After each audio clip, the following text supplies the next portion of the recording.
बिस्मिल्लाहिर्रहमानिर्रहीम। अस्सलाम वालेकुम व्यूअर्स, कैसे हैं आप लोग। आज मैं आप लोगों के लिए बहुत ही मुनफरद सा जनाब सालन लेके आई हूँ, दूध और अंडे का सालन, जो कि आप लोगों ने पहले ना बनाया होगा ना ही सुना होगा। तो जनाब शुरू करते हैं अपनी रेसिपी को। सबसे पहले मैंने घी जो है वो डाल लिया है अपनी कढ़ाई के अंदर, और इसमें मैंने डाली है तकरीबन दरमियाने साइज़ का एक प्याज और लहसुन अदरक का पेस्ट। ये सारी तीनों चीज़ें एक साथ हैं, उनको मैंने कुंडी में अच्छे से पीस लिया था, प्याज़ों को भी, ठीक है। कटिंग मैंने इसकी की थी, लेकिन इसको मैंने पीस लिया था। अब यहाँ पर इसको हम कढ़ाई के अंदर जो है इसको अच्छे से फ्राई कर लेंगे, तकरीबन 3 से 4 मिनट। फ्राई करने के बाद जनाब मैंने एक इसमें छोटे साइज़ का लिया है टमाटर, और साथ ही 2 सब्ज़ मिर्चें कटिंग करने के साथ ही ये भी इसमें डाल दी हैं, और इसको भी हम हल्की आंच के ऊपर इतनी देर तक फ्राई करेंगे कि ये जो टमाटर है ये अच्छे से इसके अंदर मेल्ट हो जाए, और जो सब्ज़ मिर्चें हैं वो भी इसके अंदर अच्छे से मेल्ट भी हो जाएँ, और इनका जितना भी जायका फ्लेवर है वो भी इसके अंदर आ जाए।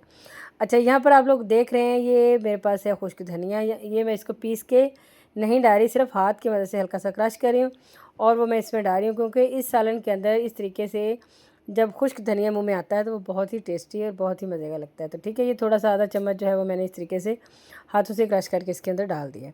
ये चीज़ें जा चुकी हैं, और आप लोग देख रहे हैं कि जो मसाला है वो काफ़ी हद तक हमारा मेल्ट हो चुका है।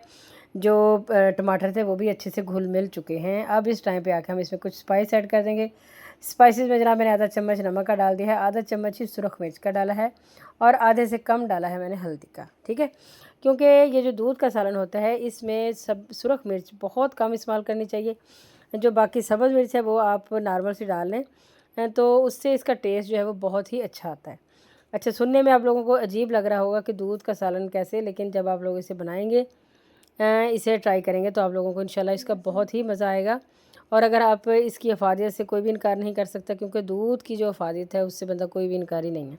अब जनाब मसाला हमारा तकरीबन डन हो चुका है। इसमें मैंने थोड़ा सा पानी डाल दिया था, और इसके बाद इसको मज़ीद हमने 3 से 4 मिनट के लिए पका लिया है। अब आप लोग देख सकते हैं कि ये मसाला इसका हमारा रेडी हो चुका है, और इस टाइम पे मैं इसमें तकरीबन मैंने इसमें आधा किलो दूध जो है वो डाल दिया था, ठीक है। दूध हमारा बॉयल हुआ हुआ था, और इसी वजह से ये जल्दी से बॉयल होना स्टार्ट हो जाएगा, दोबारा से इसमें पकना शुरू हो जाएगा, क्योंकि ऑलरेडी दूध जो था वो उबला हुआ था। आधा किलो दूध इसमें जा चुका है। अब हमने क्या करना है कि इसको हमें अच्छे से पकाना है, ठीक। यहाँ पे आपको दूध थोड़ा सा वाइट कलर में लग रहा है, तो मैंने इसमें हल्की सी दोबारा हल्दी मज़ीद ऐड की थी। उससे इसका कलर ज़्यादा खूबसूरत हो जाएगा, और बहुत ही ये प्यारा लगेगा, प्यारा भी लगेगा, और साथ ही फ़ायदेमंद भी बहुत है। हल्दी के बारे में आप लोग जानते हैं कि ये कितनी फ़ायदेमंद है।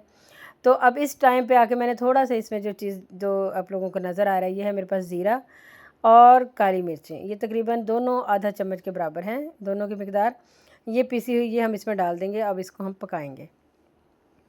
जो पकाने का टाइम है ये आपने तकरीबन 4 से 5 मिनट तक रखना है, मतलब इसको दरमियाना सा थिक करना है, बहुत ज़्यादा थिक आप लोगों ने इसको नहीं कर देना, बस इतना सा ही इसमें काम है। आप लोग यकीन करें कि ये इतना मज़ेदार, इतना टेस्टी सालन बनता है। अक्सर हमें समझ नहीं आ रही होती डेली कि हम क्या पकाएं और क्या ना पकाएं, तो इस टाइम पे इस डिश को आप लोग लाजमी अपनी डिशों का हिस्सा बना लें। इसी तरीके से ये मैं थोड़ा सा इसमें डाल रही हूँ सब्ज़ धनिया की डंडियाँ, और थोड़ा सा सब्ज़ धनिया पकते हुए इस दूध के अंदर जब ये जाएगा तो अपना फ्लेवर ये सारा इसके अंदर जो है वो छोड़ देगा, और ये बहुत ही टेस्टी और मज़े का बन जाएगा, ठीक। तो मैं आप लोगों से ये कह रही थी कि आप लोगों को जब भी समझ ना आए तो आप लोगों ने इस रेसिपी को ज़रूर ट्राई करना है, और ये नहीं सोचना कि हमारा दूध ख़राब हो जाएगा, शायद ऐसा कुछ नहीं है। ये बड़ा ही मज़े का बनता है। आप लोग एक दफ़ा खाएंगे, 2 दफ़ा खाएंगे, फिर जब बंदा वो यूज़ टू हो जाता है तो इसको ये बहुत ही टेस्टी और मज़े का लगना स्टार्ट हो जाता है। अब देखें, ये जितना मैं आप लोगों से कह रही थी कि इतना सा आप लोगों ने बहुत ज़्यादा इसको बहुत ज़्यादा थिक नहीं करना है, और ना ही इसको बहुत ज़्यादा जिस तरह दूध होता है उतना पतला छोड़ना है। बस इतना हो चुका है, इतना काफ़ी है। यहाँ पे मैंने अपना चूल्हा जो वो ऑफ़ कर दिया है। दोबारा इसके ऊपर मैंने थोड़ा सा ज़ीरा और काली मिर्ची थोड़ी सी डाल दी है, और साथ ही इसके ऊपर डाल दिया है सब्ज़ धनिया। अब जनाब यहाँ पर हमारी ये जो रेसिपी है वो एंड नहीं हुई। अभी मैंने एक और चीज़ जो है बड़ी ही मज़े की इसके अंदर डालनी है।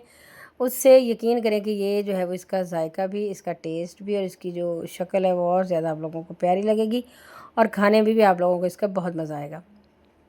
तो जनाब यहाँ पर मैंने डाले हैं इसमें तकरीबन 3 जो थे अंडे बॉयल करके, इसकी मैंने कटिंग कर ली थी, और इस टाइम पे आके आप लोगों ने अंडे डाल देने हैं। अच्छा, एक चीज़ और भी है, अगर आप इसमें आलू डालना चाहें तो एक छोटा सा आलू भी जब इसको पकते हुए स्टार्ट में जब मसाला बना रहे होते हैं उस वक्त एक आलू भी बारीक कटिंग के साथ इसमें डाल सकते हैं। बाद में अंडा भी बॉयल करके इसमें डाल दें, तो ये यकीन करें इससे भी ज़्यादा टेस्टी बनेगा।